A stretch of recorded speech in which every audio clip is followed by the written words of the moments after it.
The following podcast contains mature language and adult discussions.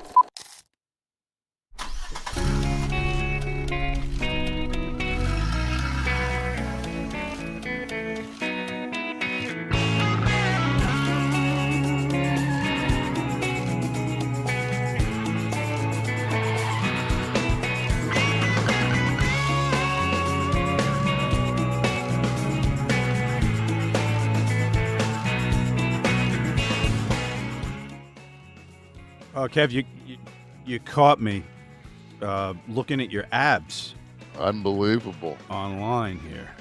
I mean, it's just one bout of diarrhea, man. I dropped to 3% body fat.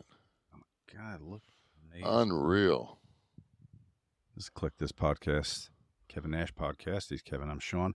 I'm looking at if you were on Instagram last week, you may have caught a tweet from Kevin that showed a rather defined six-pack.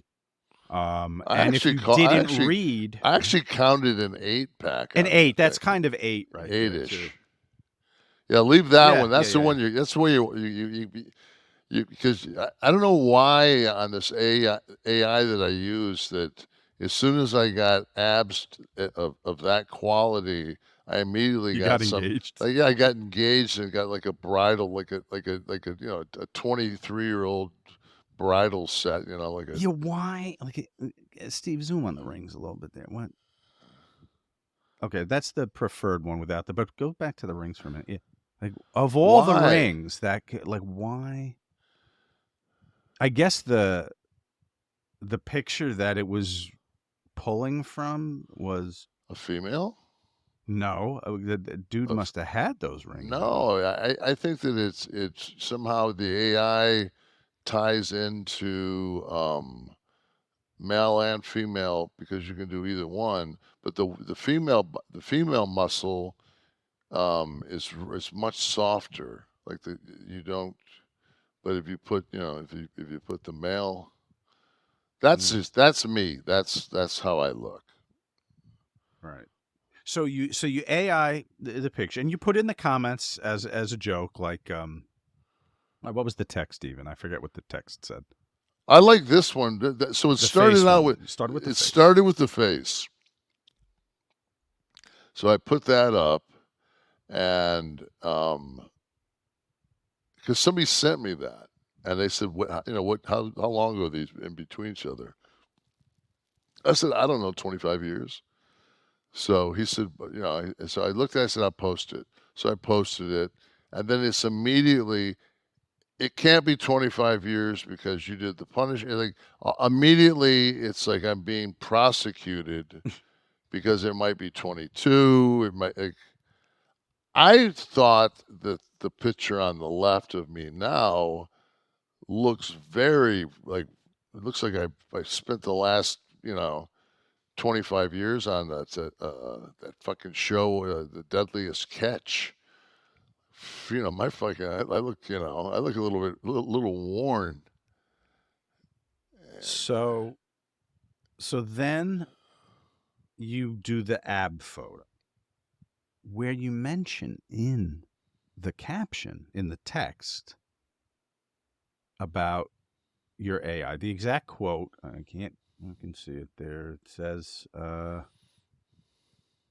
just slowly getting dialed in, just had to let a little artificial intelligence do its magic. Now, to prove that no one reads, and the Russians can instantly own us. Immediately. This doesn't only, not just fan comments, Kevin, but news sources pick this up. Yeah.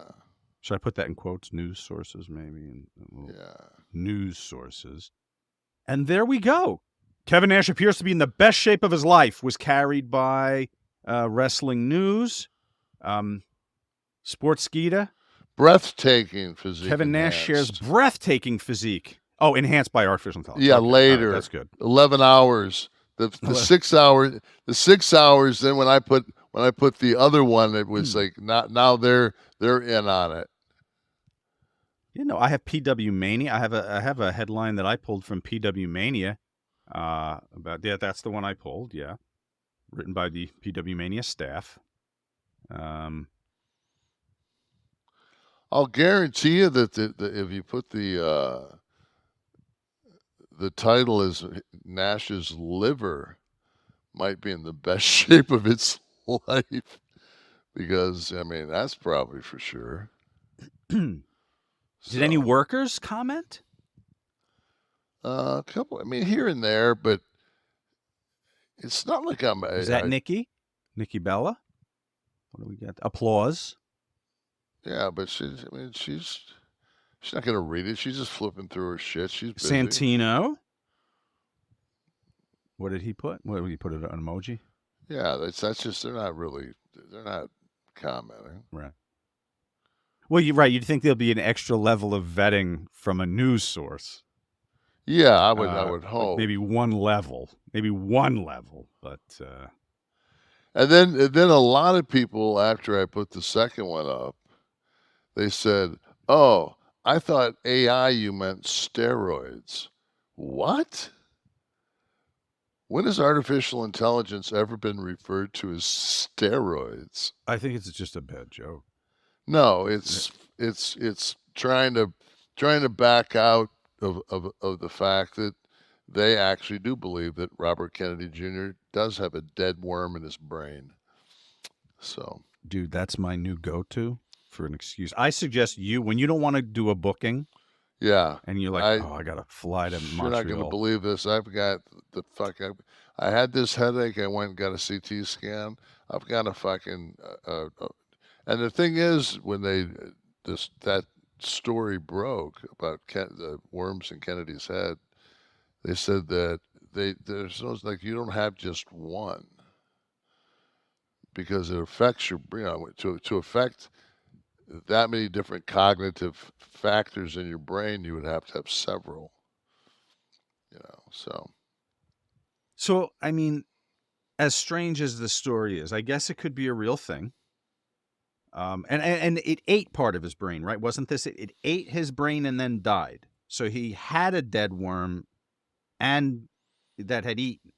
There it is. There's the quote. Kennedy said a doctor told him the worm, quote, got into my brain and ate a portion of it and then died. It explains his stance on vaccinations a little bit, that he has a worm-eaten brain, figuring out cognitively working. Is anybody out there? It was on X.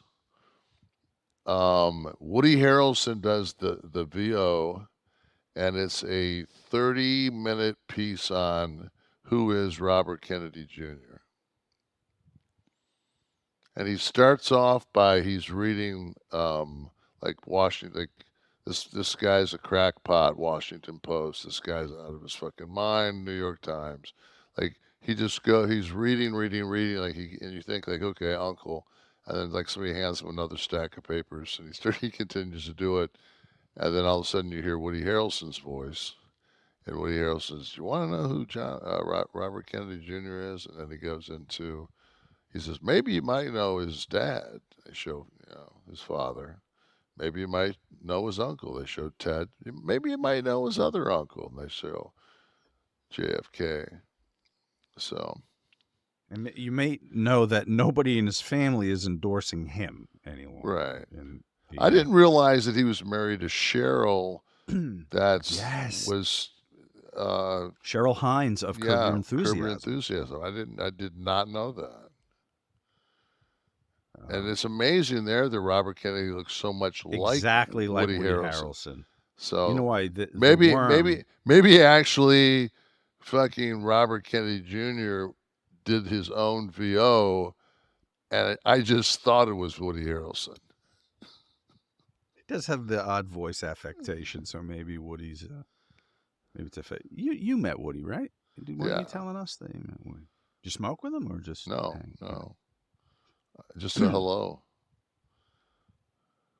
How many of these guys, like in the film world, because though I'm not a worker, nor was I sometimes it comes out that I had a production company, and sometimes when I was working on a film, people would ask me about the production company, and I would always try to hide that it was wrestling related.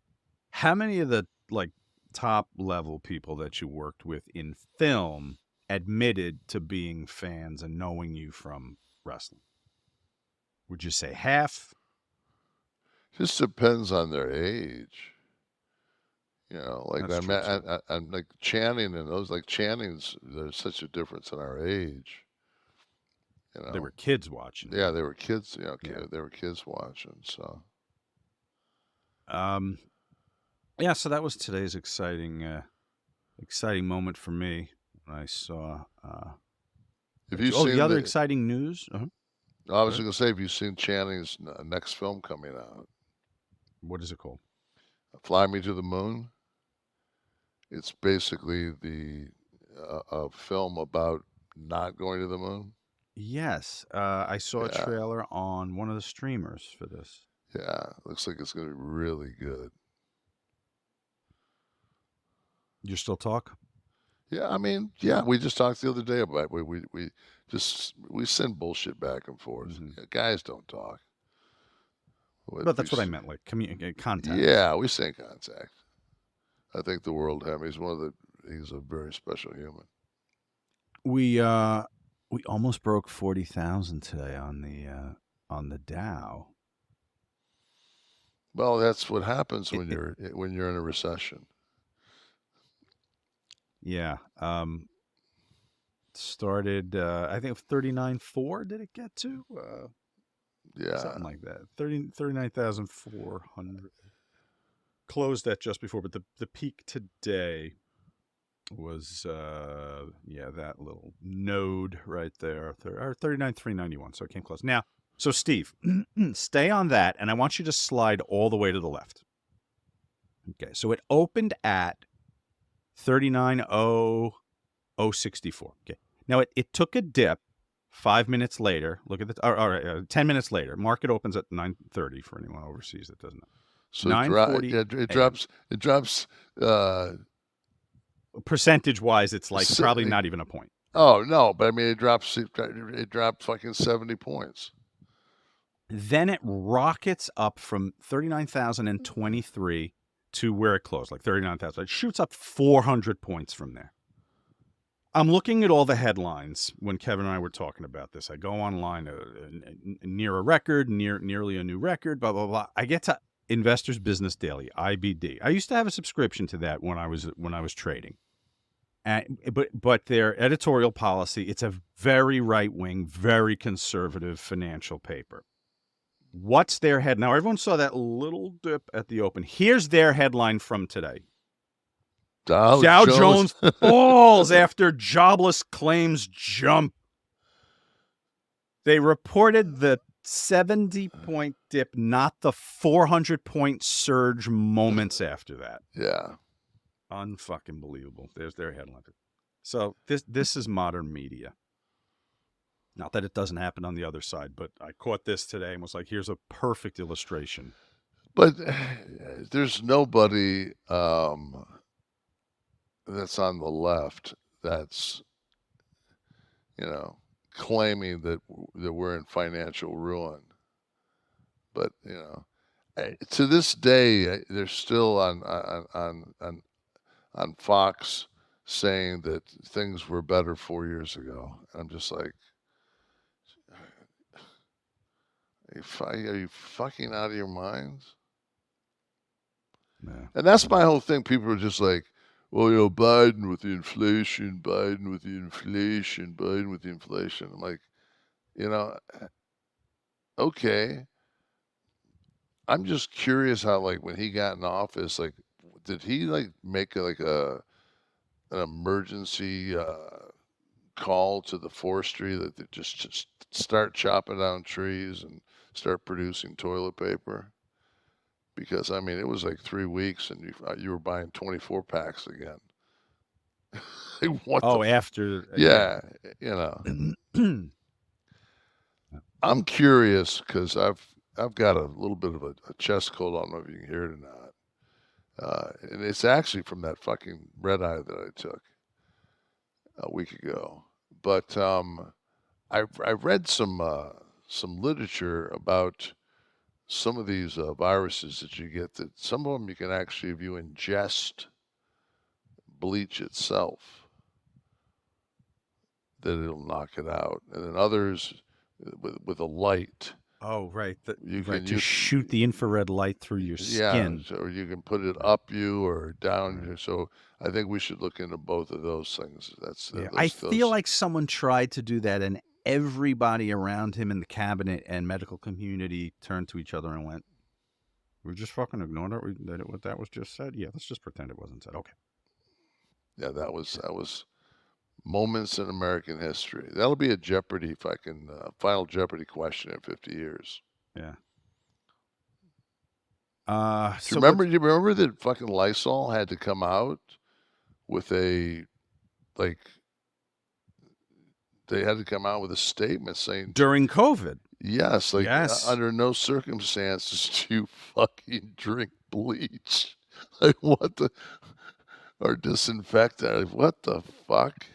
There was something with the spray too. People were spraying themselves. There was a they were fucking spraying deal. themselves with bleach and like Listerine and it was wacky. So I don't want to fucking to bash Donald Trump. How fucking brilliant is the judge on the only trial that we have with the Mr. Trump when he made the statement the other day how he didn't want I forget how it was worded, but he ended up by saying like it could, I know what it was. He warned him that he was going to put it, that he was going to, there was a chance he would incarcerate him. He said, "I don't want to put a former president in jail, or do I want to put somebody that could be our next president?" I did see that. Which completely fucking takes that whole witch hunt, all that bullshit. If there's anybody that's guilty of anything in this trial, it's Trump's fucking defense team. Like Stormy Daniels had a guy dressed like Trump. She fucked him in front of the jury yesterday, and nobody from the defense team said, "Objection." No objection. They waited till they went to lunch. They said, "We would like to file a mistrial." Like, Jesus, you guys, like, I think on 1 Adam 12 in 1966, they fucking had objections in the courtroom scenes. I was just like, wow. Yeah. Bad. Yeah, nothing at the moment. It was all after the fact when they tried for that mistrial. That's not going to happen though. Did you watch a little Raw? You watched a little Raw? Watched a little Raw. Wasn't anything that really rocked me. I'm liking what they're doing with Priest. That's been an interesting segment. And where they're going psychology wise with him. I thought the Gunter Sheamus match was just really a nice piece of work. Mm-hmm. I thought it told a good story. I thought that it was a good piece of work. It felt like a fight. Mm-hmm. Felt like a fight. And those are two guys, I always talk about the generic nature. Those are two guys that are not, I think, in the generic mold. Those are two guys I think that could have worked almost any era. Yeah. In wrestling. And I mean, it's almost like how they work. It is time to discuss our friends here. Our summer bods, all right, are going to become revealed very shortly. Yours was revealed, of course, on social media. 8-pack. And we got to get ready, right? We got beach babes.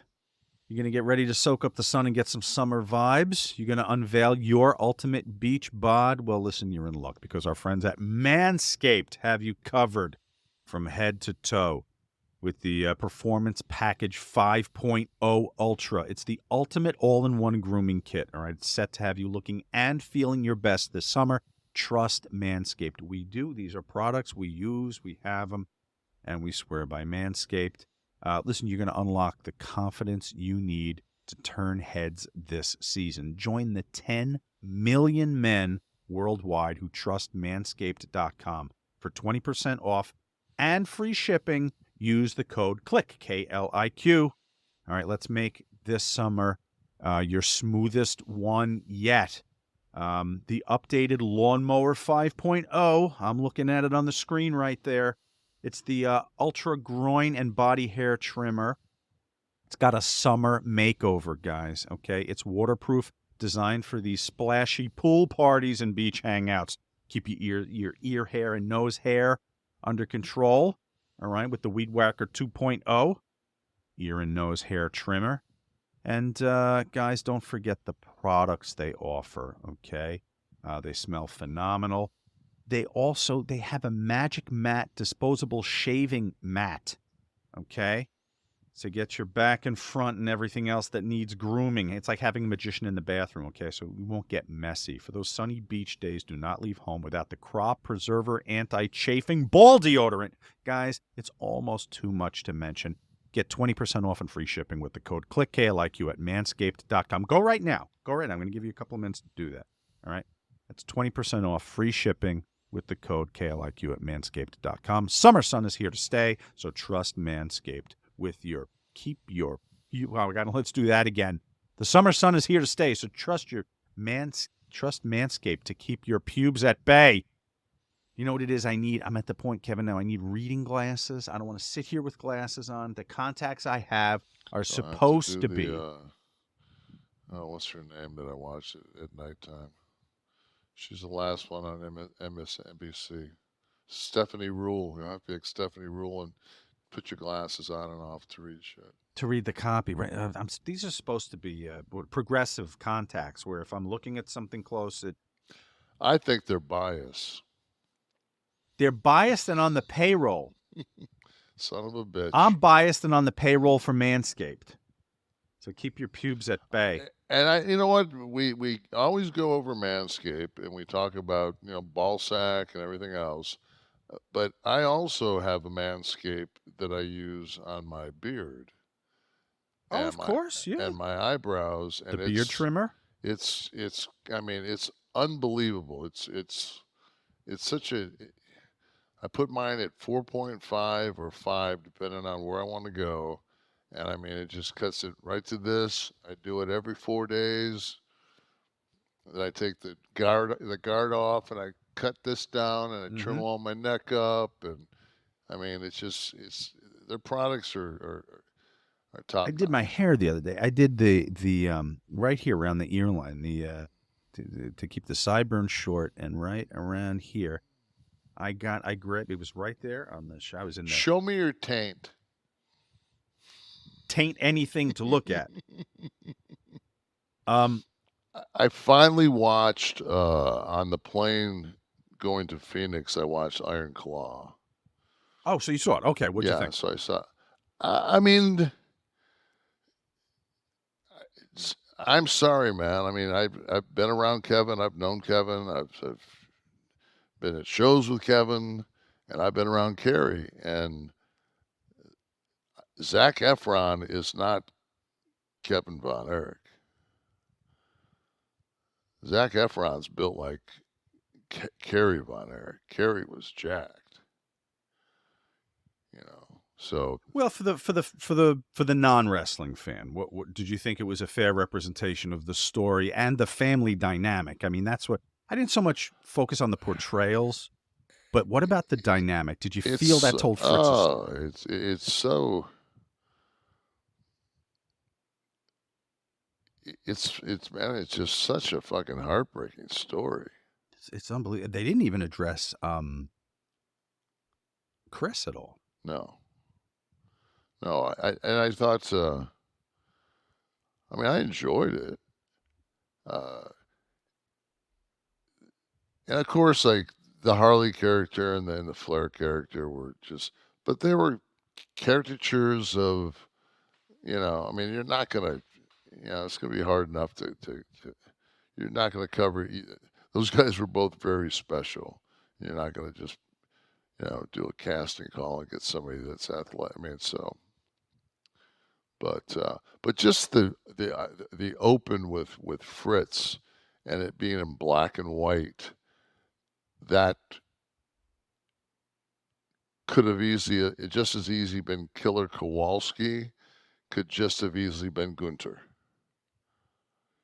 Like they have that same, that kind of, I don't even know what that, it's just there's a look and a feel to their movement. I remember when Gunter had that one match and he went off the top a couple of times, Mm-hmm. and it was like the guy that plays Kerry in the film remind me of Kenny Omega a little bit. Wow, what year is that photo from? Kerry's so young, and Kevin looks like he's 14 in that picture.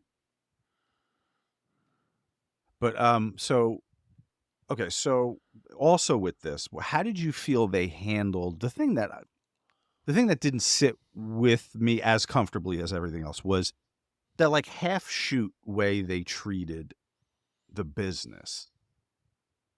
It was odd to me that they gave so much deference to almost protecting the business in that way and not just making the whole thing work. Yeah,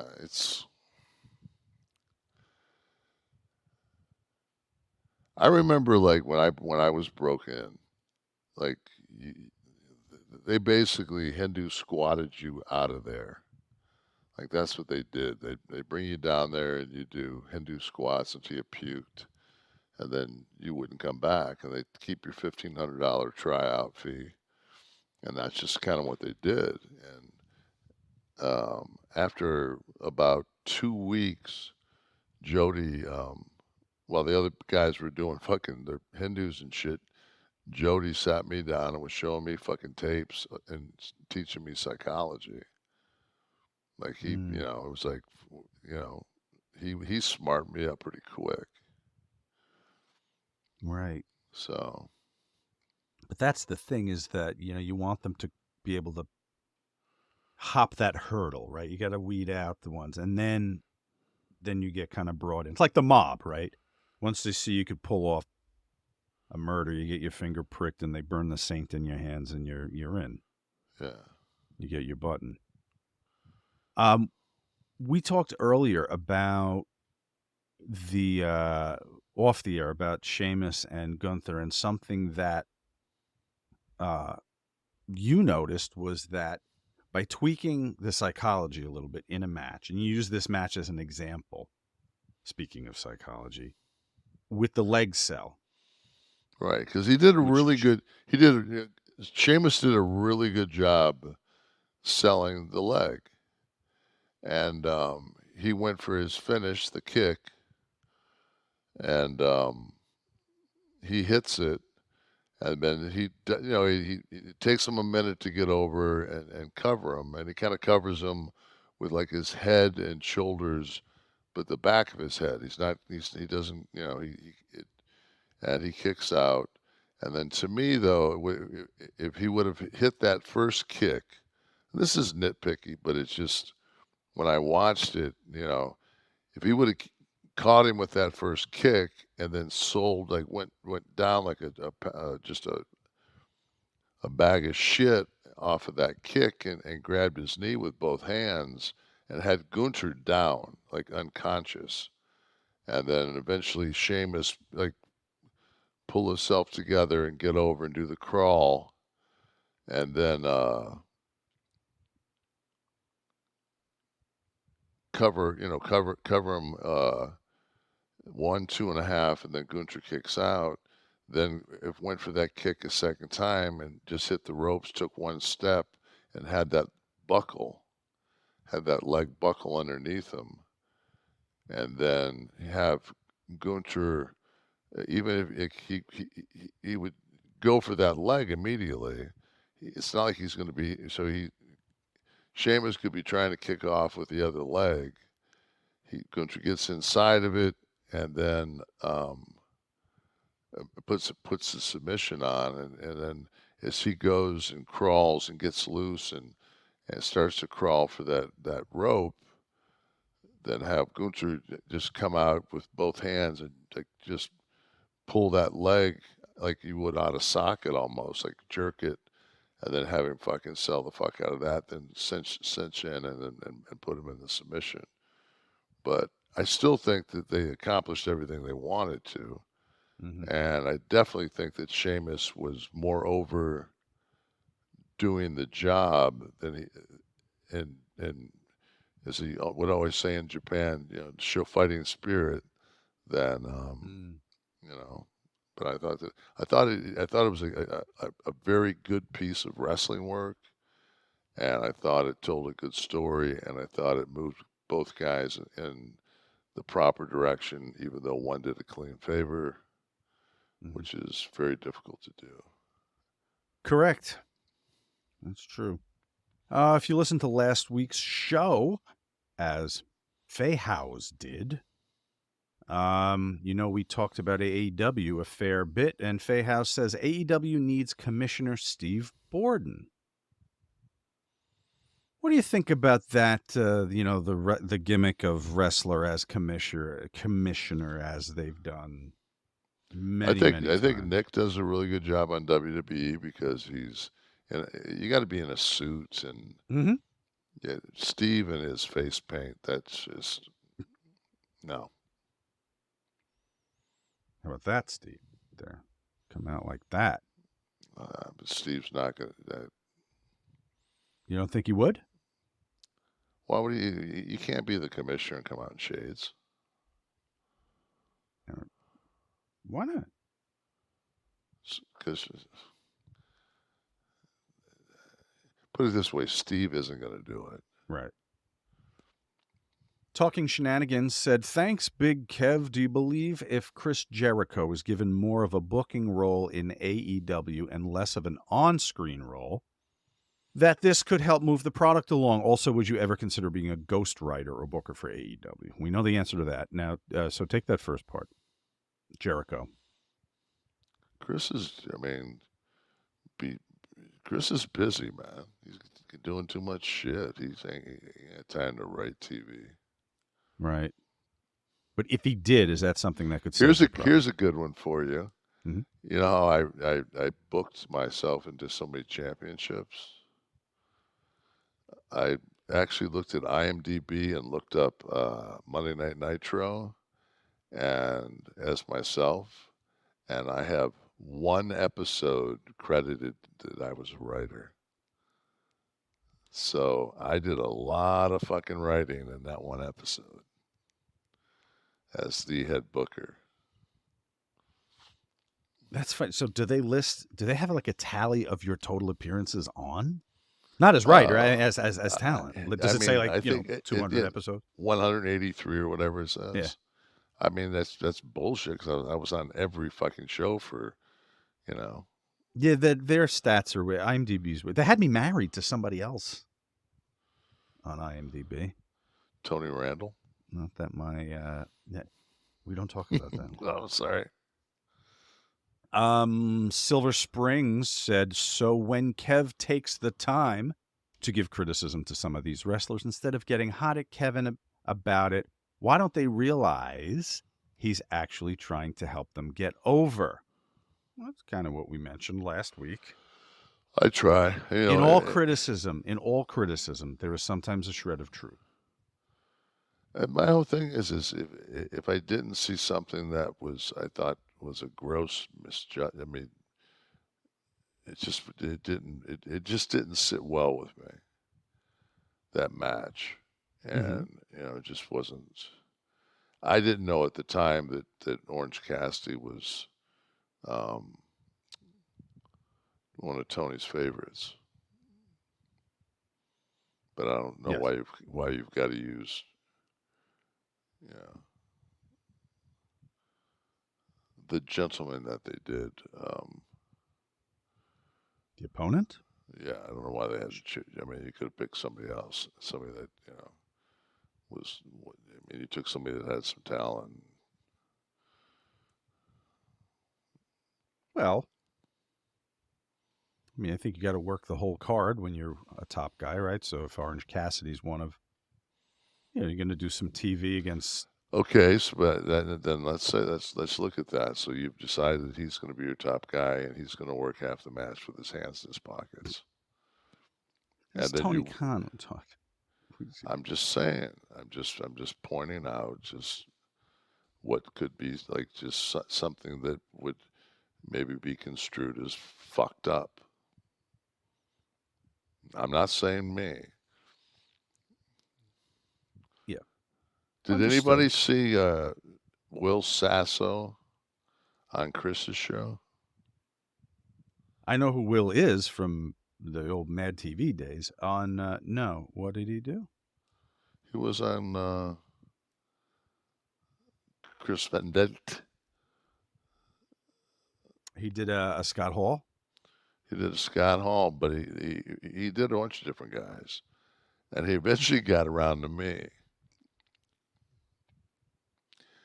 and he said his impression of Kevin Nash was, "What do you think about Jake Roberts?" "I don't have a problem with him."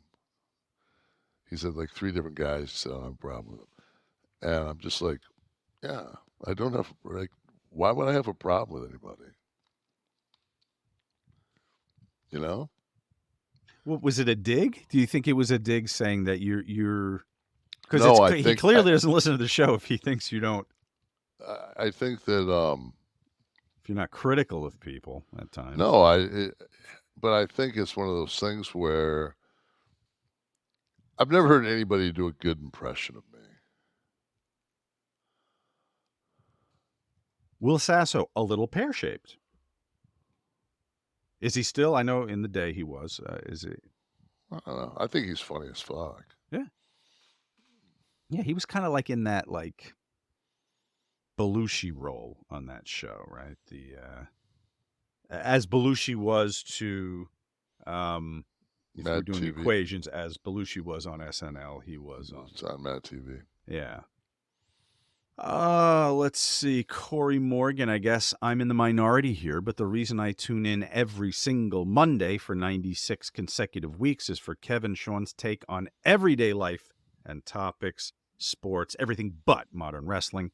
I don't watch either AEW or WWE or follow it at all, but I do love the discussions about wrestlers from my youth, which was the 70s and through early 90s. Hello from Crescent City, California. Best podcast on the planet. Well, you're right about that. And we roll it around, Corey, like, whatever. Well, I mean, it was going on. We kind of I mean, Mania was I just saw like Mania was the largest or the most minutes or whatever the fuck they figure out streaming. Oh, wasn't it 1 billion or something? Yeah, like a 1.2 billion minutes streaming or something like that. Yeah. And so then they were talking about no, it's their subscriber base, Kevin, wasn't it?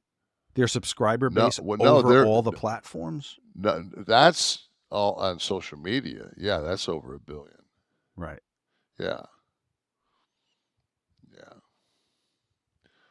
But I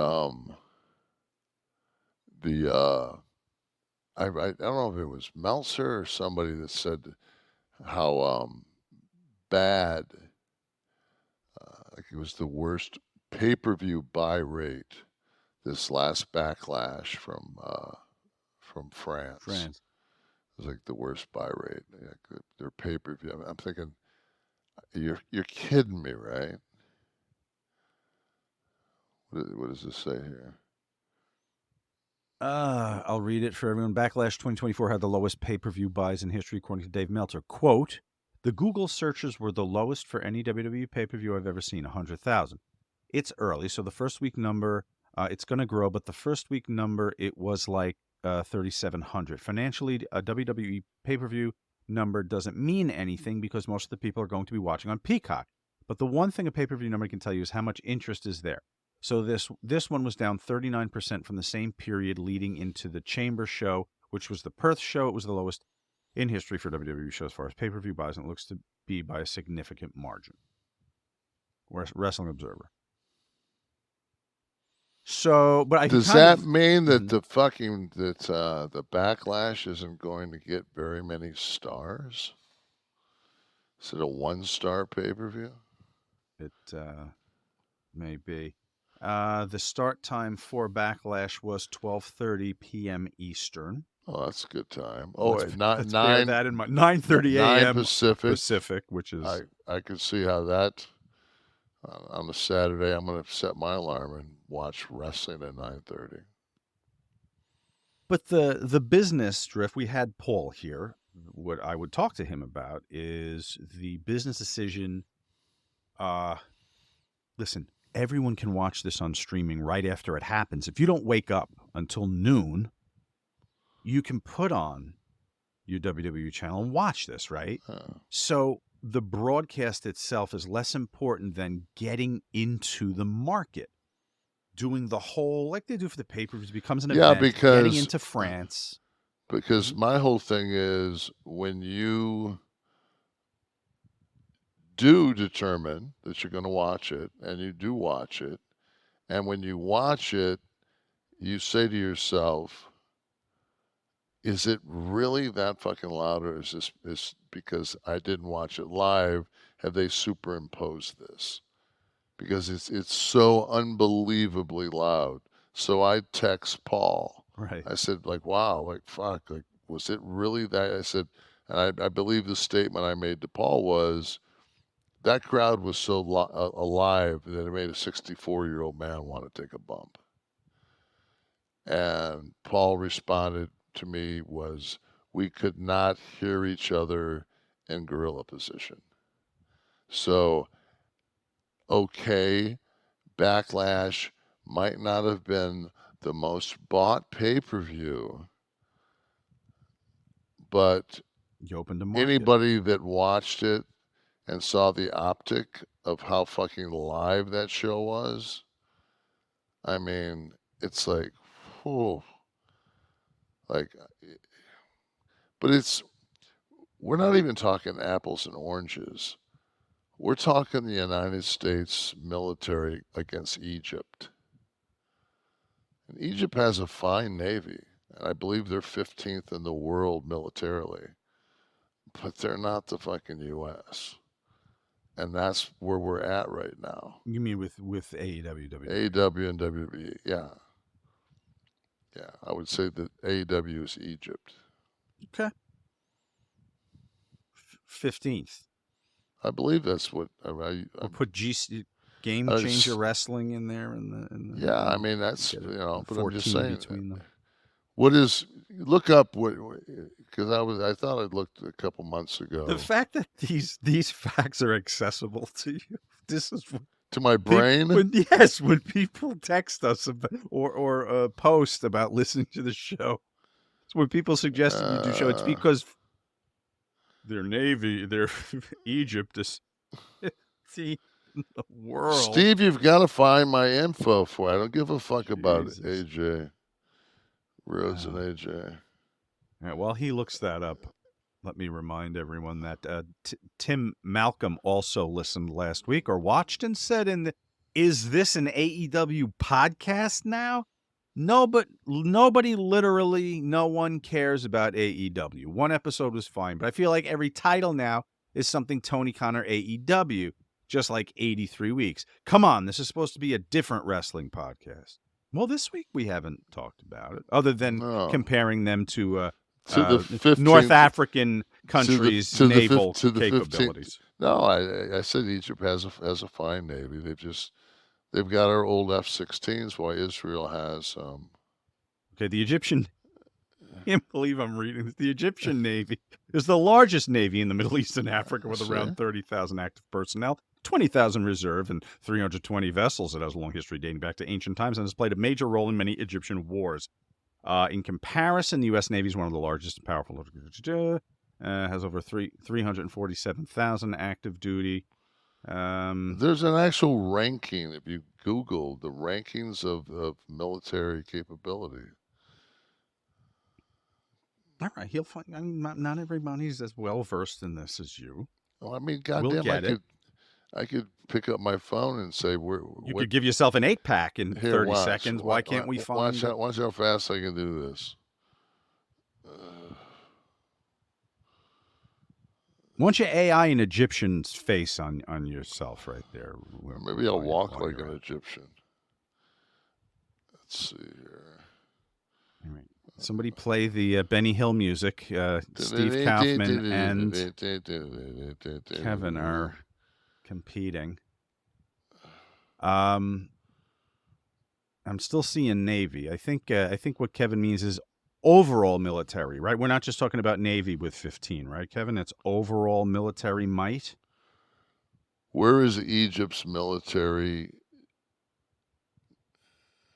According to Wikipedia, the Egyptian Armed Forces Chief of Staff's office is in Cairo. He is the Chief of Staff of the Army, as well as the Navy and Air Forces. He's going to be the GM on AEW. Here we go. How strong is Egypt's military? Egypt has the most powerful military in the Arab world and is ranked 15th out of 145 countries according to Global Firepower's 2024 military strength rating. Saudi Arabia has the second most powerful military in the Arab world, ranked 23rd. Algeria, of course, coming in third at 26th. So there you go. I mean, and you were right on the money. Boom, 15. I know my top 20. Practically like an episode of Florida Man Jersey Guy. Well, it feels like an episode of Fallout. Tony Baloney. I'm in Bunker 33.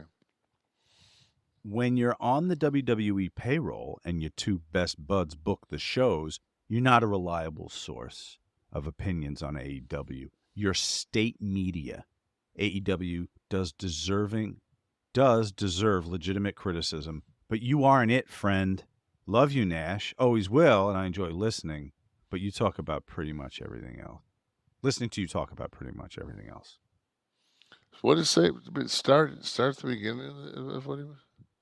It's poorly written. It's not me stammering. I don't have CTE. I know. I just want. When you're on the WWE payroll, meaning I guess you're collecting. I'm not on the payroll. And your two best buds. I don't get a paycheck from the WWE. I get royalties. I'm getting a royalty check because I sell royalties. I sell merchandise. I have a percentage of that. That pays me. I in no way am on their payroll. So you don't know what the fuck you're talking about, Maven. Tony Bologna. What's his name? Tony Bologna. Tony Bologna. Your two best buds book the shows. Okay. Well, and how do I get paid? And how do I get paid on that? Well, you're not reliable. You're state media. I'm state media. Because you're criticizing. I'm going to extrapolate here. You're criticizing them to put over Paul. What I said about R-Truth, who books him?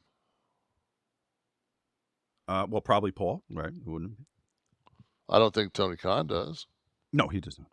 Oh, I see what you're saying. Okay, so because you were a little critical of their use of him. Right. Okay. Got it. So I just, obviously it's just like, this is somebody that just like, why the fuck you read his question is beyond me, because it was unreadable. Well, listen, the illiterate have a right to send in questions as well. Not everyone. Tony, just so you get something out of this tonight, Egypt is indeed the 15th strongest military power. He did say he loves you, though, too. So let's not ignore that. You're just not qualified. Love you, Nash. Always will. He enjoys listening to you talk about everything but AEW. How am I not qualified? Well, he's saying that you're partial to the WWE product. That doesn't mean I'm not qualified. Not, right. So I think he meant your bias. Maybe not I- qualified is the wrong term, but he meant your bias. But yeah, that's a completely different. I'm not so sure I'm biased. I expect more out of the WWE. Listen, my blanket response for anybody who's ever critical is you come to the show to hear how Nash feels about whatever. You agree, you disagree, happens not to be your show, happens to be Kevin's. So this is how we feel. For whatever reason. You think it's because of a bias? That's fine. That's what you think. But you can't come on here and not be honest. What did we say last week? That we weren't going to pile on anymore on AEW because it was just too easy. Correct. Which was actually the name of our it was the name of the show, yeah. Yeah, it's just criticizing AEW is too easy. So we're just not doing it. You know what I'm going to criticize? Smelly balls. Mm. I think I'm pretty much, that's a universal opinion. Even Tony Baloney can get on board with that. Baseball fans, it's time for the boys of summer out on the field. And listen, if you hate foul balls, and you know the kind I'm talking about, okay, no matter how hard you scrub them in the shower, they smell like last week's nacho cheese. Listen, ditch the soap and step up to the plate with MANDO whole body deodorant, developed by a doctor. It's game-changing. The formula is safe for your entire body and knocks out odor like a champ. It's made with mandelic acid, which picks off odor at the source, keeping you fresh for up to 72 freaking hours. The best thing about it, you see that kit that you're looking at on the screen there, that starter pack? There's creams, there's stick, there's body wash, there's bars, there's wipes. Kevin even cleans his goddamn shoes with the wipes. Guys, don't let foul balls ruin the game, okay? Switch to MANDO. Keep your body odor in fair territory. Best thing about this, we're getting you on board with $5 off, okay? New customers get $5 off MANDO's best-selling starter pack with the code KLIQ, K-L-I-Q, at shopmando.com. I've used it. I have it upstairs. I'm actually running out. I have the tube, the cream still. The scents are great, and it is no joke. It lasts, and it's subtle enough. You don't walk around smelling like you're perfumed or cologned, okay? But it kills the smell at the source. And it's got a really different. I can't even explain like the deodorant, that solid white deodorant. Mm-hmm. Because I'll hit that sometimes before I go to the gym. The stick you're talking about. Yeah, right? the stick. I think it was red. I had redwood. I think is my scent. And it's just, I was coming home in the car, and I'd read this thing where, like, when you know how everybody leaves that recycled air thing on in their car. Yeah, it's a little button with the little when you first get in your car, there's like formaldehyde or something in that system. So you got to let the air just run and not recirculate. So for the first 10 minutes, I don't turn that recycled air button on. And I was just sitting there, and it was blowing. It was blowing on me, and I was I'm thinking, it's been hot down here. It's been in the 90s, and I'm just thinking to myself like, oh man, my car has fabric seats, which I have. My last one had leather, and I'm really pissed off about that. Yeah, man, you didn't do the leather. But I didn't get. It's not leather anymore. It's a synthetic, but right. Yeah. So and I just thought to myself like, man, I'm gonna funk this fabric up, and I just kind of just like took my head and went down like that, and I went, the fuck I am? I said, shit, I smell sweet, man. I mean, that MANDO was just kicking. Yeah. And I definitely put it through its paces. So. No joke, man. Smell like Nash. MANDO's starter pack is perfect for new customers, okay? It comes with solid stick deodorant, cream tube deodorant, 2 free products of your choice, like a mini body wash or deodorant wipes, and free shipping. We have the discount code, $5 off the starter pack with the exclusive code. That equates to over 40% off your starter pack. Use code KLIQ, K-L-I-Q, at shopmando.com, shopmando.com. Don't forget the code Kliq. Get your money off, okay? Let us know how you're doing Good on it. product. And if you'd like to be part of the live audience here, they're here. They're here. They're watching. They've been with us. David Van Bogelen would like to point out to Tony Baloney that Kevin is 30 years more qualified than Tony Khan or Tony Baloney. Jen Vargo, Walk Like an Egyptian, is now in her head, thanks to Kevin. You're very, Jen, you're welcome. The thing is, though, is Heading Night still singing Joe Piscopo's Kimberly. I think that I'm more than 30 years because he's never been in the ring. You know, it's just like, No, I know he took the Spike pile driver. oh yeah, he took that well. So join our friends here. Going to KliqThisTV.com. Sign up, become part of the 11 Soft Club. Join us here. Get the shows early. Get exclusive stuff. Objection! Okay, nope, didn't happen. You're clearly not on the Trump team. Damn it. What do you think's behind the whole Lawler thing? Lawler's contract wasn't renewed. Is this just more expunging anything that has a mental, subtle, suggestive tie back to the Vince McMahon WWE product? Because that's what I think it is. I don't know. Or do you think he wanted to be released? He did have some health issues. There was a stroke last year. Something he asked for, maybe? I don't know. I don't want to be biased. You know, I'm on the payroll. He's not. And you collect royalties on your NWO shirts. Yeah. But it just put out a little, I think it's called a dinky diesel Funko. What smaller one? What that mean? Yes, it's some I have not seen one yet, but they put out a dinky diesel Funko. So looking forward to making a couple personal appearances and signing some of those bad boys. Sign your dinky. Bring your dinky. Whip out your dinky. Let me hold your dinky while I sign Kevin it. sign your dinky. He's got a small Sharpie for that. Yeah. Do you think that? So who would be next? So if it's Lawler now, who do we have to clear out to have no subtle psychological suggestion of the Vince era? Dunn's gone. King's gone. Bruce would be the next one. Right. Maybe that's it. Is Brawler gone? Yeah. Okay. Brawler's gone. Harvey's gone. Yeah. Could still do new era. I almost said new generation. New era. With who's on the roster now.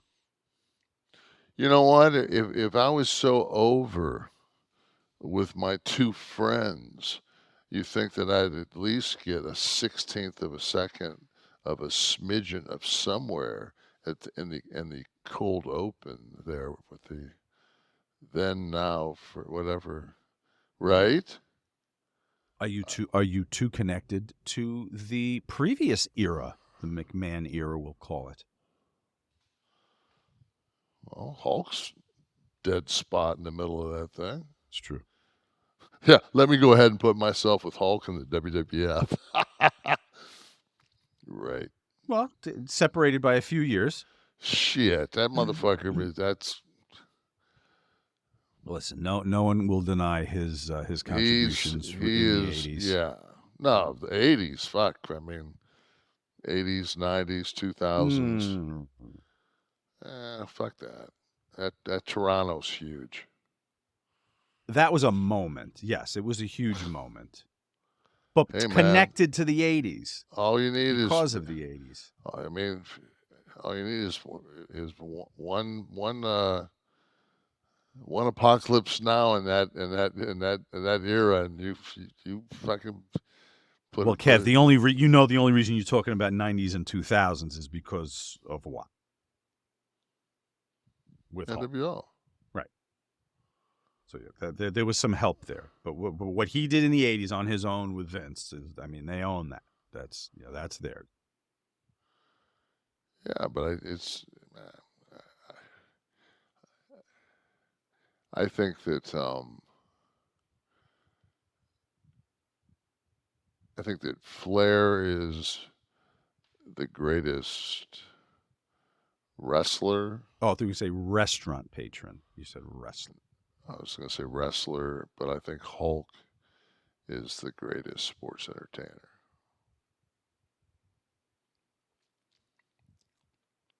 A lot of what Rick did was sports entertainment. Nah, his to me The when promos? especially when Come on. but when I watched the fucking the Iron Claw, like when you go sit someplace and you listen to Rick tell stories, it's like, yeah, Blackjack Mulligan comes in the locker room, he's got a fucking 38 and he's looking for Barry. Ain't nobody else telling stories like that. I mean, it was a different era. It was. But there was a ton of sports entertainment in Rick. He made that transition. He helped take it out of the 70s into the 80s because of that magnetism, the charisma. He backed it up in the ring with the work in the ring, yeah. But the up, the over bump, and all that stuff. That was but I remember that one entertainment. show we did when we had his fucking schedule, man. It was like, Jesus. Oh yeah. Malaysia here today. You know. That's what I would talk. That's what I would want to talk to Rick about. Is being the champ. I don't care about anything in the ring. Well, especially when you watch Iron Claw and you see he's just you want to have a beer, you want to have a drink, like he was the man. Yeah. And one of the things the Gary Hart edition of Guest Booker popped up for free on the Kayfabe Commentaries channel called the KC Vault. And one of the things Gary talked about when he was the booker of Texas, and he would get Rick for a week, they get the champ for a week, and they run him around the horn and put the Von Erich boys with him. You didn't need the champion every night for every town, obviously, right? Because you had your spot shows and everything. And he said, and they so appreciated when you would say, Rick, Wednesday and Thursday we're in whatever, Alboline or whatever. Why don't you take those 2 days off? Because there was no week off for the NWA champ. No. It was the week in Dallas, then the week in LA, then the week in Portland, all around the horn. And so they so appreciated just getting that couple of days because you could have put them to work for 7 days if you wanted to. And Gary would give him 2 or 3 days off, he said, and he always wanted to come back to Texas. You know what I learned this week too was how WWE superstars from the past got paid as compared to now. To now, yeah. And I learned that in a story from it was an interview with Maven, I guess. He was on a show. And, Kev, I was a little confused by some of what was being talked about here. I've talked to workers for nearly 20 years about this stuff. So he was talking about the percentage of the gate system. Now, Maven was there 2001 to 2005, right? Was your pay at that time? I'm saying you, mean wrestlers' pay. It was only a percentage of the gate system. There was no When in 2005? 2001 to 2005. No, you had a downside guarantee, which he talks about in terms of a button. Okay, so let me read the quote. So we do get a check in the mail every week, but it's the same number every time, no matter. Well, that would be a downside guarantee. All right. So what is he saying? What the fuck? I can't. So he's saying. So if you're in a way, you're actually not incentivized to work. Because when you're working house shows, doing all these dates, you have to pay for your car, you have to pay for your hotel. Okay, when you get the same check every week, that's like everybody else in the world that has a job. And they still show up for it. And then when I came back, I got the same check every week, whether I worked or not. But then I got paid extra when I worked, and I also had in my deal luxury rental cars, 4-star hotel. The hotel had to have a restaurant, full service. Yes. That was paid for, and then first class air was paid for. So that may be what he got. The quote I was reading was not out of Maven. It was from Mansour saying that modern talent gets paid this way. Maven was saying that it was percentage of the house and varied, and it was percentage of the house when I was there in 93, 4, 5, and 6. And 78, 80, 82. Yeah, once Nash and Hall got guaranteed money, and they gave Johnny B. Bad $500,000, Mark Henry $500,000 for a year for 10 years, and all of a sudden that whole system was no longer the gate system, but our system was the gate system. Right. When I broke into that territory, you took a $200 draw every single night because you'd be on the road for 27 days. Yeah. That was the only way when you would take that against what you were going to get paid. And that's still when they had just added King of the Ring. So you had 5 pay-per-views, and we sweared, all of us, all the boys would have sworn that they took the like Royal Rumble, whatever they cleared on the pay-per-view, once they split it with whatever they made, they took that money and put it in a 90-day CD. Because it would be 90 days minimum before you would get paid off of that. So they could make a small percentage more. Yeah. That's called smart. That's why if you put... Unless you're the guy on the road that's, bringing... You're walking around with a fanny pack with $4,500 in it, so you can bring it home to mama so you can fucking pay your bills. And then somebody's got the balls to look you in the eyes and go, and why are you leaving us for fucking guaranteed money? It's the reason why when you deposit a check, listen, this is all computerized. It could clear instantly if they wanted it to, but it's held. It used to be for like 2 or 3 days. Now it's usually like a day. Why? Because the bank can invest your $100 check. Yep. And in one day, make a a small amount, 2 cents, on that money. And that's how banks make money. And when you take that 100 out, you're not taking $100.02 out. You're taking 100 out. So that's why banks make money, just by putting your money in the bank. Beyond fees and all that stuff, it's for investment. So Kevin, I have no doubt that short-term investments on money, if the promoters were smart, was a great way to do business. He talks about the downside guarantee as being a bucket where you get an invisible check up to your so like if your downside's 125 is the example that's given here. Then once you exceed 125, then you get paid above that. I think that's clear to everyone. It's like an advance. Like when I write a book, they give you money up front, but that money is against your back end on your earnings. Right. And once you make beyond your advance, then you start getting the checks for the book's performance after that. So it was a big week of education for me. Yeah, we talked about Stormy Daniels. We talked about the trial before. Did you hear that wrestling got mentioned on the stand? Yeah, I didn't exactly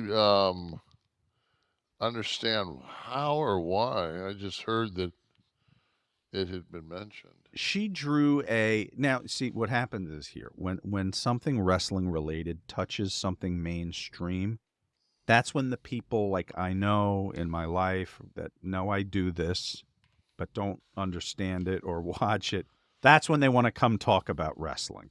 So they're like, yeah, I heard Stormy, so it was pretty good, right? She said it's kind of, because it's fake, but real, it's kind of like wrestling. That was her analogy, quote, it's real, but it's not, the adult film world and wrestling. And I can kind of see what she's talking about.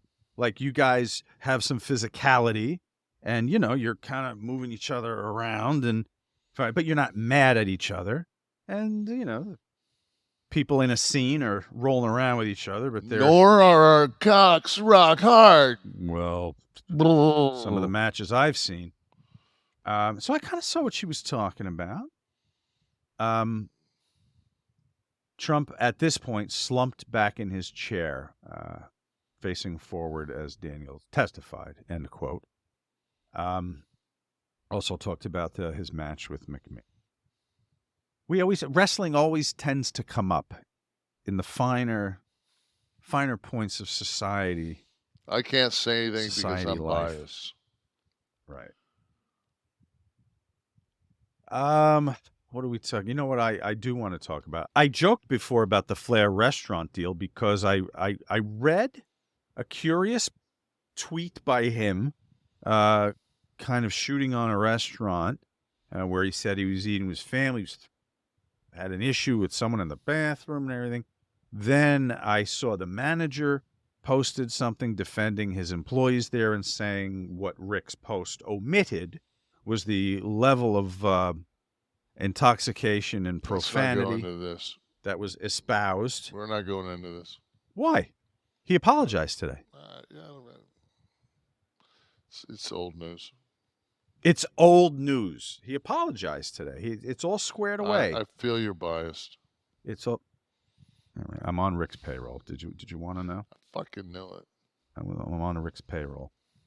All right, I didn't know that he apologized today. So go ahead, continue. Yeah, he did. The quote was, Steve, bring up the apology quote. He was on a radio show in Tampa, and does he live in Tampa? He lives in Tampa, doesn't he? Yeah. All right. You said that earlier. It's the CT. Steve did. Or Dom did.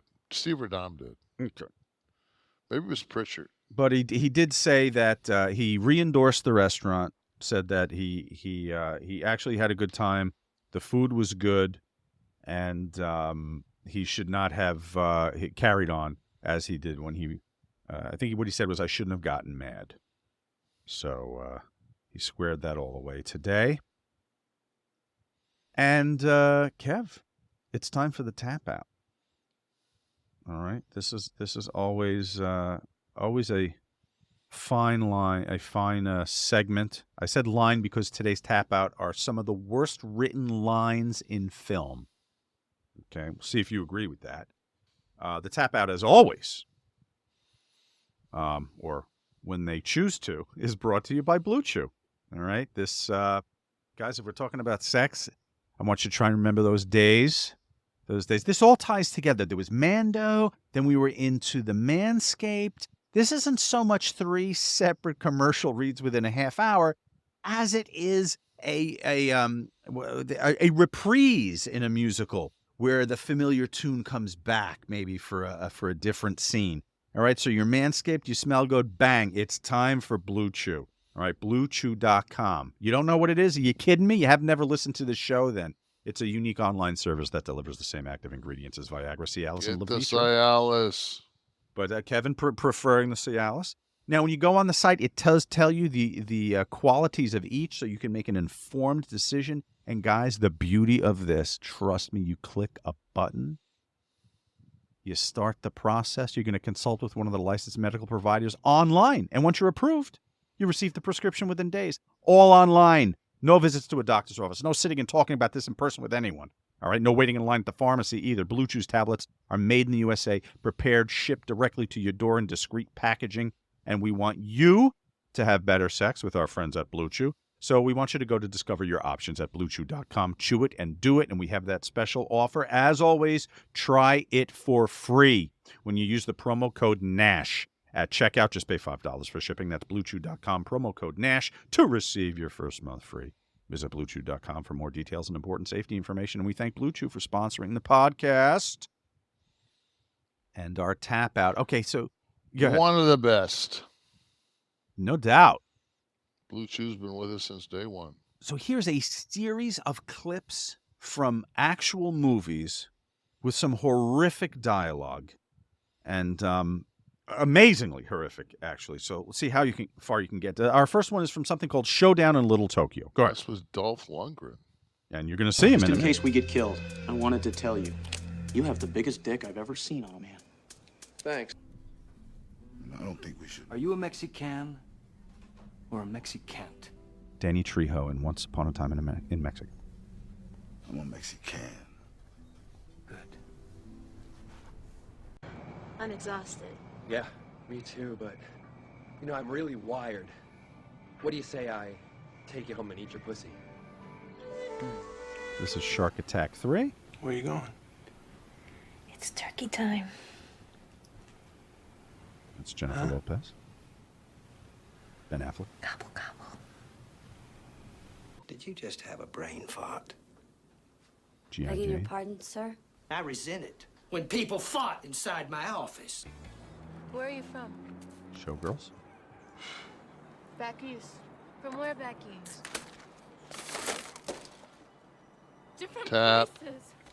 Okay, Showgirls. He got as far as Showgirls. Did not make it to Star Wars Episode 2, Attack of the Clones.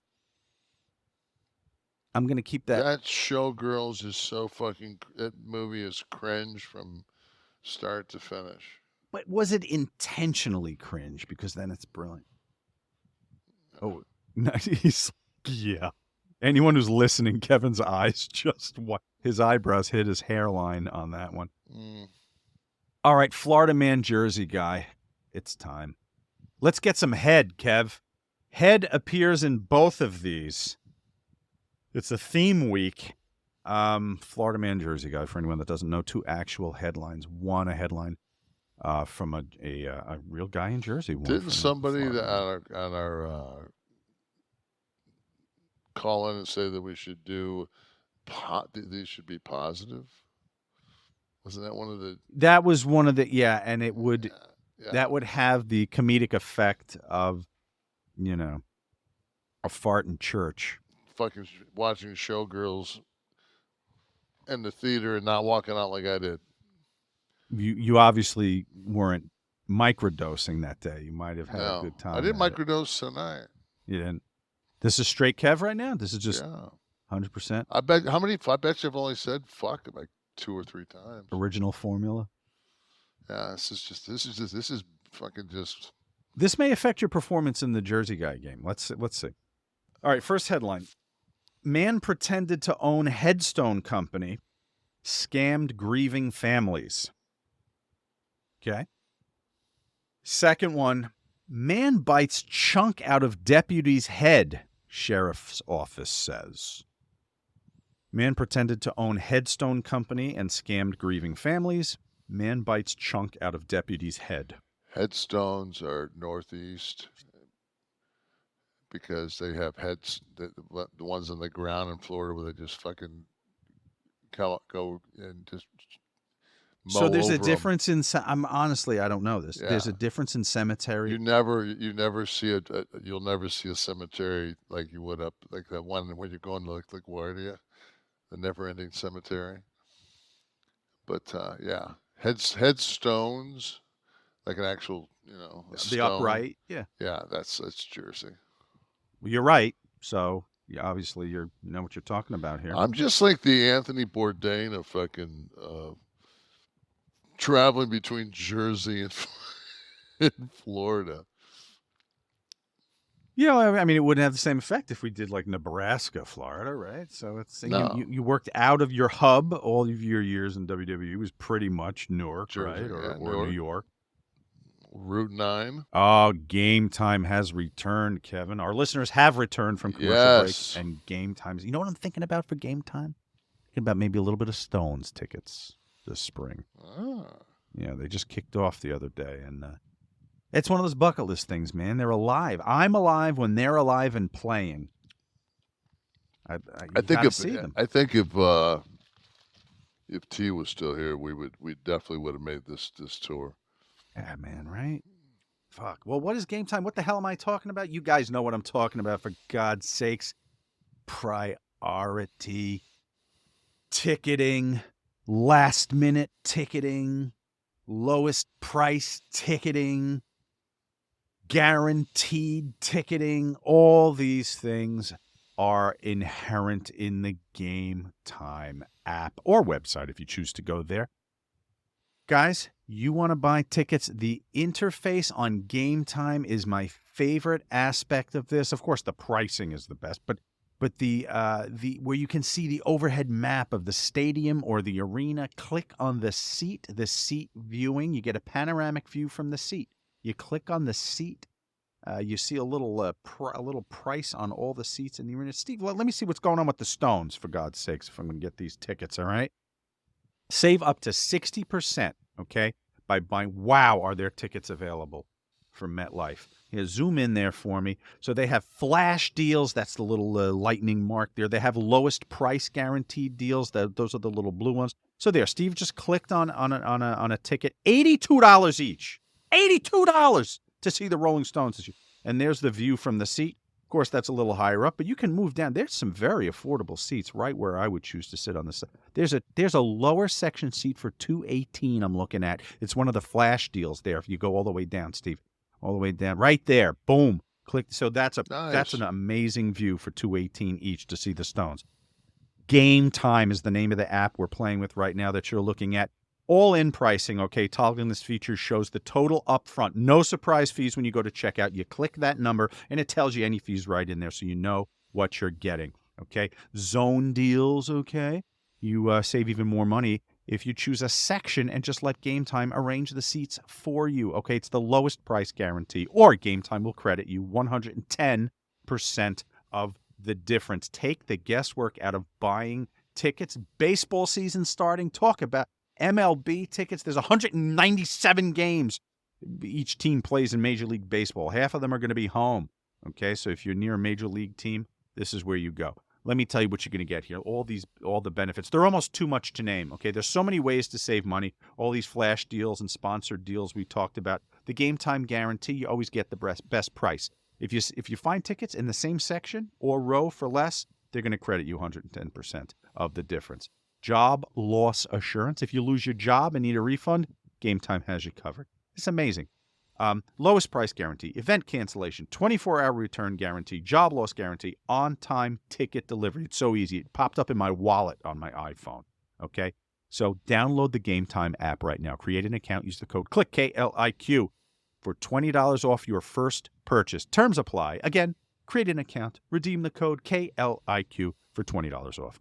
Download the Game Time app today. Last-minute tickets, lowest price guaranteed. There's some MLB. That's in London Stadium, for God's sakes. The Mets are playing the Phillies over there. So it's time now for Ask Nash. If you have always wanted to ask Kevin something. 162. Tough guy to get a hold of. What, the price? No, there's 162 games in Major League Baseball. Oh, 162. All right, what did I say, a million? 197. 197. Too fucking many. I don't know how people follow an MLB team. That's a goddamn commitment. Ask Nash. Hashtag Ask Nash is how you're going to do this out there to get a question. Or if you want to do it right here live on the air as you watch us tape our show every week, you do that by going to KliqThisTV.com. And for only $9.99 a month, you become part of the 11 Soft Club. Wolfie Wolf Dog asks, hey, Kev, do you have any personal stories or memories with Road Warrior Hawk? He seemed to have so much natural charisma and ability and died much too soon. No, I wasn't around him very much. No. Joe at all? Animal? No. Oh, I was around Joe a lot. Joe's, yeah. But what'd you think of the Road Warrior gimme? As I saw him, I used to see him at the Omni. So I was friends with the Steiner brothers. Before I ever got in the business. Right. We all trained at the same gym in Marietta, Coffee's gym, and Scotty had just joined Robbie, and this was still NWA. It still hadn't turned to WCW yet, and it was the tag teams were Doom, Steiners, Road Warriors, Skyscrapers. I think those are the big ones. Yeah. So it was. They used to come out to Iron Man. Yeah, tremendous. Sabbath. Then the Steiners came out to Welcome to the Jungle by Guns N' Roses. The big rock and roll points for that match. You know what I think of when I think of Hawk? And you know the badass, of course, image, and then they added the spikes and all that shit into their the pads. There's a video. There's a home video. I don't know if I told you about this already. Is this the one that we watched? They're in the locker room. It's horrible. They're all the boys. The locker room is like a 5th grade classroom. Yeah, it's horrible. Hawk's falling off the chair. They're doing funny voices. Sting is making these ridiculous faces in the mirror. They show you how to make a gig. My favorite part of it is Dusty's always off about 50 yards away from wherever the action is. I guess booking. He was, running the show back then. It was Great American Bash, like 88 or something like that. And so it's always like the first time you see Dusty. It's like all this shit going on, and they pin the camera. And there's Dusty. Dusty looks, waves, smiles. Would have loved to work for Dusty. You know what it reminds you of the home movies used to have of Christmas. You know, Dusty was always like Uncle Chuck opening his gift when he came over at 4:00. That's right. That's getting a Banlon fucking shirt. And it's really funny. Ellering is in the video, and he like legit. They always like talked about him being. He used to come out with the Wall Street Journal, right? That was like the gimmick, but they gave him that because he would sit and like read the paper backstage while all these shenanigans are going on with the giant man-child children of the business. And he's like reading like a Field and Stream magazine, and they're like, "What are you doing, Paul?" He's like, "Well, I'm going to be going up to Africa, so to Alaska, so I'm checking the fishing and that." Just the personalities of these guys, the unique personalities, caught by gorgeous Jimmy Garvin on his new video camera, which is probably the size of a refrigerator at the time. Right. You have to throw on your shoulder. OIF09 Vet says, during a Hogan promo besmirching Flair, Stevie Ray and Virgil start jabbering at each other until it eventually turns to fisticuffs. You watch intently, like the bouncer you are, for a few, until it's broken up. Was it a shoot or a work? If so, why? I saw that somewhere, and I was like, "Fuck, man! I don't even remember that." It looked like worked punches, though, the way that how they were hitting each other. Like they grappled and then they were like punching each other's back, from what I remember. Yeah, if it was a shoot, Stevie would have knocked him out. And you also probably would have remembered that because it probably would have been talked about for a while. No, I just don't remember it. I'm going with work on that, Vet. John Hickson, Jersey man. John Hickson. When you had to travel to Europe for the European tour, how was sleeping and showering? Being 7 foot, I'm 6'5", 205, and I'm a giant bashing my head into things. I can't imagine what it's like for your height and size. So like size of the bathrooms and stuff, I guess we're talking about stalls. I mean, once you fucking go to Japan, and you know, I remember we were in Hiroshima, and I walked in, and the lip, it's like, you know, probably a foot to step into the bathroom, and the entire bathroom it's a shitter, a shower, a sink. It's all plastic. The whole thing is like a shell. You shut the door, it's a shell. And you learn very quickly to take your toilet paper after you get done and put it outside your door, or it's going to get sopping wet. And then the bed, I could lay in the middle of my bed, and I could touch my feet on the wall at the end of my bed. I could touch my arms on either side of the walls. Mm. I mean, there was just, I don't know, maybe 100 square feet tops. I want to go back to the bathroom. So 70. you're saying keep the toilet paper outside the bathroom door because what would happen? When you took a shower, that it was condensation. No, the fucking water, the shower you didn't have a curtain.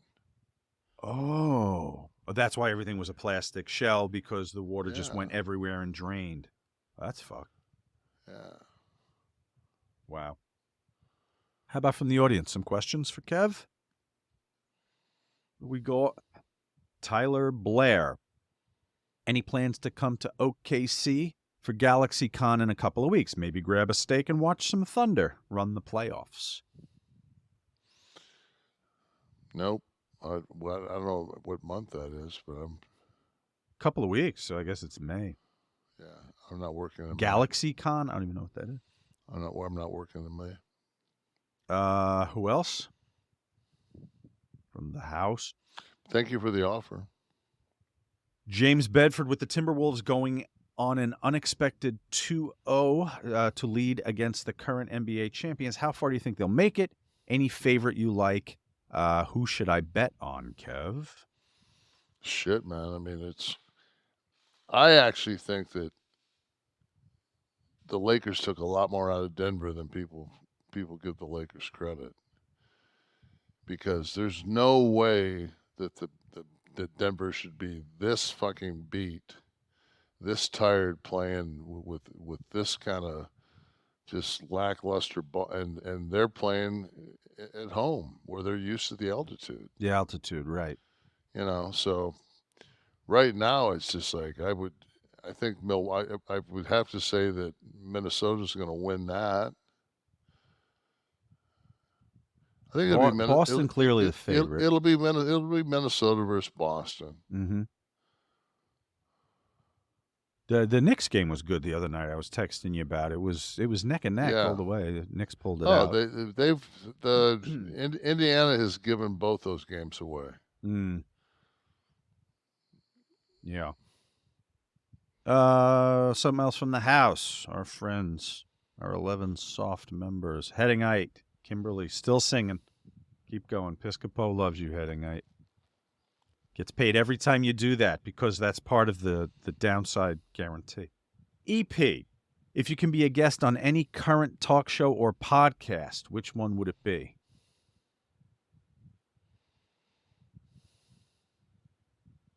He is already. Let's do talk show then, because we know that you don't do any podcast but yours.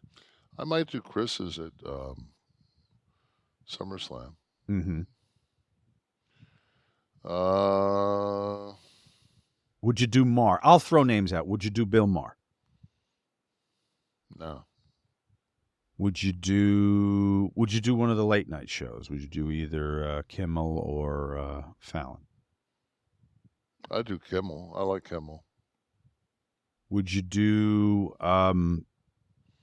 Stephen A. Smith, one of the ESPN shows? Definitely not Stephen A. Smith. Would you do what the hell's his name?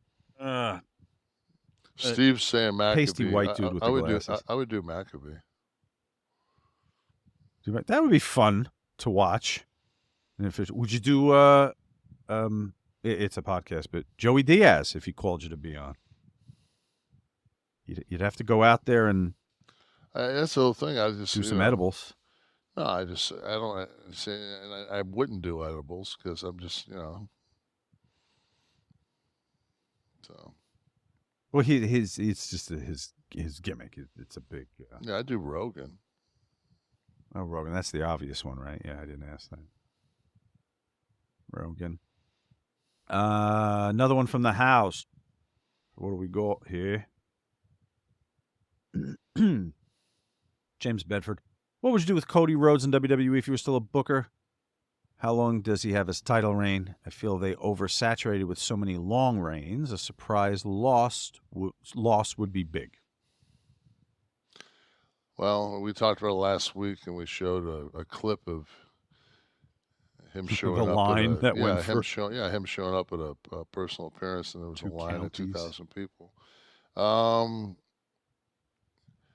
I wouldn't. As long as summer is a great time to have a babyface on top, because summer business is usually down. So it's a good time to have. You don't want to,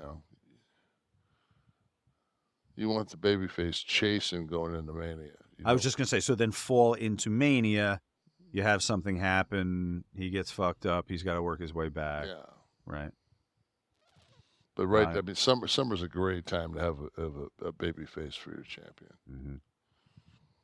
Maybe I'll unseat him in September, Baba. I'm down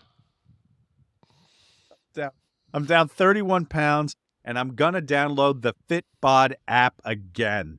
Okay, I really need to start adding some physical component to the weight loss. FitBod, I mentioned it. If you don't know what it is, for God's sakes, it is a fitness app that creates completely personalized workouts. If you look at the interface I'm showing you, you could target body area. Cameraman, show the abs. Zoom. Cameraman, zoom to the abs. He had some good abs. Whether you're as seasoned as like Kev going to the gym, or you're just a starter, or maybe you've kind of fallen off the horse a little bit, FitBod is going to push you to make progress. It's like having your own personal trainer, but this is better. It's cheaper, for God's sakes, first of all. You can work out anywhere, with or without equipment even, okay? And you can build a customized workout. It's a plan that works for you. It changes. It's dynamic as you go through it. So it's based on your goals. You set your fitness level, your goals, the available equipment, and it adapts as you improve. So each workout is challenging and pushes you to make progress, okay? You're not going to stagnate. The digital personal trainer, think of it as that, okay? It's going to track your muscle recovery also so that you can avoid burnout, keep up momentum, fine-tune this experience, okay? This is put together by certified personal trainers to bring the best practices and exercise science to you, okay? There's over 1,000 demonstration videos, by the way, if you're unclear about how to do any of this, okay? Add FitBod to your workout essentials. Join FitBod today, all right? Get your personalized workout plan, and you're going to get 25% off your subscription, or just try the app for free at fitbod.me, M-E/Kliq, K-L-I-Q. That's FITBOD.me/KLIQ. This is a powerful algorithm. What I loved about it best when I was trying it out, we were first using it last year, was the algorithm to understand my strength training ability, okay? As you get stronger and master exercises, it adapts and pushes me harder, okay? Listen, a fresh start's never been easier. Join with me, guys, and we'll do this every week. Thank you, FitBod. What we got here? Phil Godby, you motivated me with a cameo. I've lost 150 pounds. Got the mane, but I'll never have your swagger. Have you always been a confident guy? Well, when you wake up with 11 soft, it's pretty hard not to be. But this is a fine question, Kevin. No, God, man, I remember being a kid. I was like, I was tall and thin and got fucked with, and they called me praying mantis. I hated public speaking. What got you over the hump then? You went into a business where public speaking is the bread and butter. Yeah, no, I started playing ball, and next thing you know, I was a freshman on the varsity team, and all of a sudden, I couldn't drive, but boy, the juniors could, and I started hanging out with the junior girls, and next thing you know, Jed's a millionaire. Yeah. So when did you know that you'd be successful at basketball? Loving to play basketball is one thing, but when did you know you had the chops to compete internationally? I got my first basketball questionnaire after my freshman year from the University of Wisconsin, where they, you fill it out. And John Powers, I think, was the name of the coach. They had Carrie and Kim Hughes, 6'11" twins at the time, and my first letter was from Wisconsin. So I was just like, fuck, man. Like, everybody gets, shitty letters. I got a Big Ten. Like, my first letter was from a Big Ten school. So I was just like, And then by the time I was a junior, it wasn't a school in the country that I didn't get a letter from. Right. What was the story? Your mom wanted you to stay nearer to home? She wanted me to be within, like, we came up with 500 miles from home. Because that meant they could get there to see me. So Detroit, where would that have put you, east, west? Knoxville was 514, I think. Oh. So that was like as far south as I could go. Right. And then I think that in her mind, she thought I'd go to Michigan or Michigan State. Mm-hmm. Indiana would have been okay with her too, obviously. Right? Except that Bobby Knight came in my house, and the first thing he said was, "You're going to cut your fucking hair." And I was just like, "Oh, la la la la la la, not hearing the words you got to say, Coach Knight. Fuck off." Yeah, if that was day one. Yeah, like your coach only got a smack. Was it a smack or a choke? What happened? He just got a fucking open hand bear paw off the side of his head. I think it would have went worse with Bobby. Yeah. Why was Bobby such a successful coach? It's more than the X's and O's, right?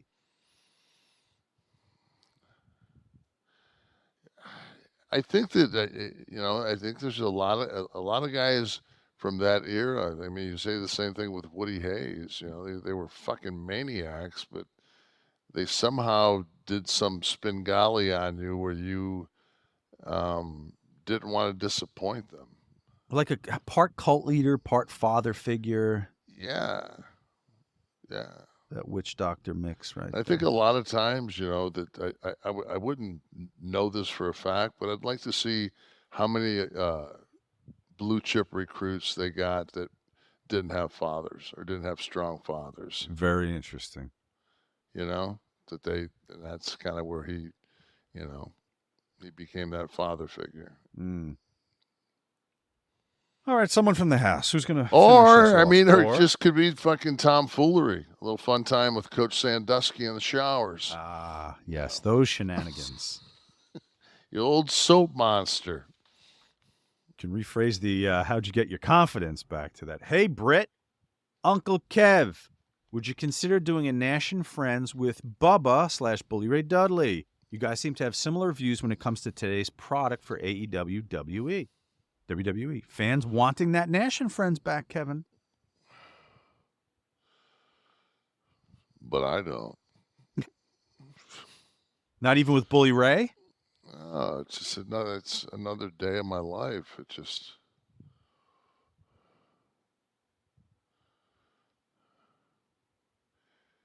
If Bully Ray asked you to be on his podcast, I'd say thanks, bub, but I'm good. All right. Anyone else? Another regular to finish us? Ben Lutz.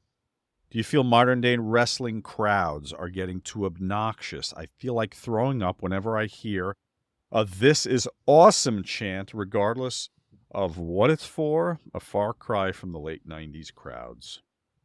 Nice thumbnail there, Ben. It's just, the whole, like I said before, the whole Rocky Horror Picture Show that France crowd, Jesus. They started. If you get a chance, anybody out there that's a basketball fan, Google Croatian basketball games and watch those crowds at a Croatian basketball game. It's like it makes a soccer game at like a smaller soccer venue. The Croatian basketball fans are just insane. Who was the little Croatian guy we had on the Nets here, like in the 90s? The guy that died? Did he die? Petro? Yeah. What happened to him? Didn't he die? I don't know. Maybe he did. I just remember seeing him play when I go to games out here. Petro. Yeah, what the fuck was his name?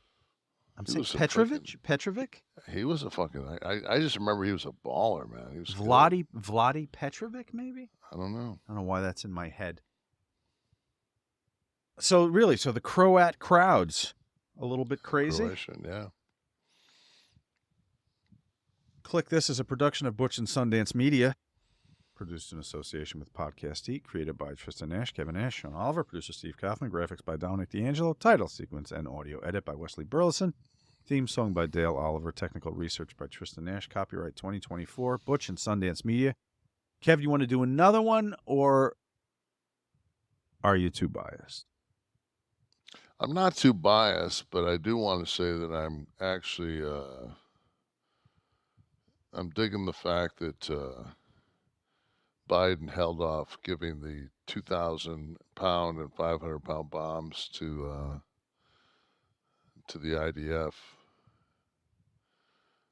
for going into Rafah, threatening to go. Yeah, they did. I mean, so. Well, I mean, he warned him prior that if it was going. Yeah, and it just Drazen Petrovic, sorry. Drazen Petrovic. Did he pass? Let's see. Be kind of young if that happened. Yeah, I want to think he had a car wreck. Yes, sir. And young, Jesus, 1993. Was it a car wreck? In Germany.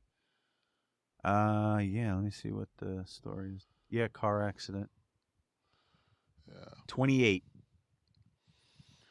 God, why didn't I remember? He must have died while he was still on the team.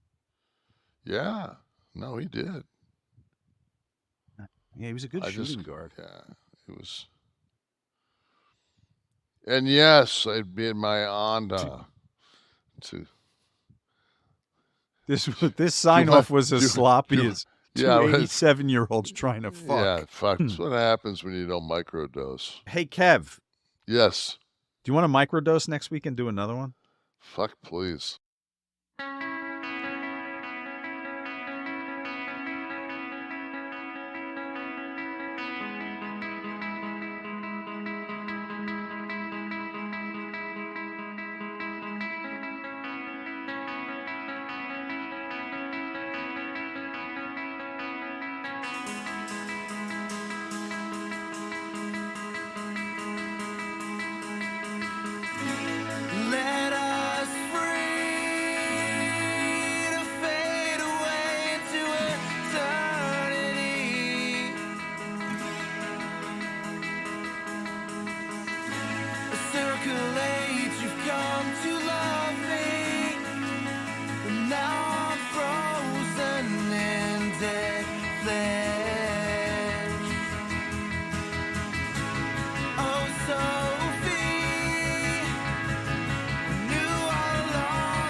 Customer service never answers a thing.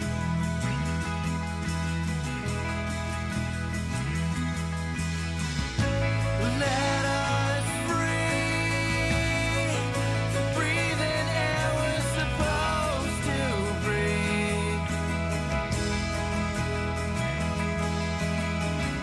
Through twists and turns you've come to love.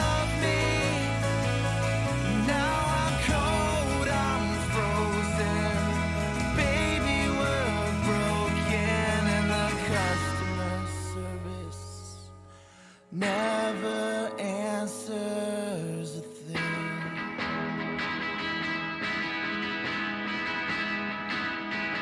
Yeah, the customer service never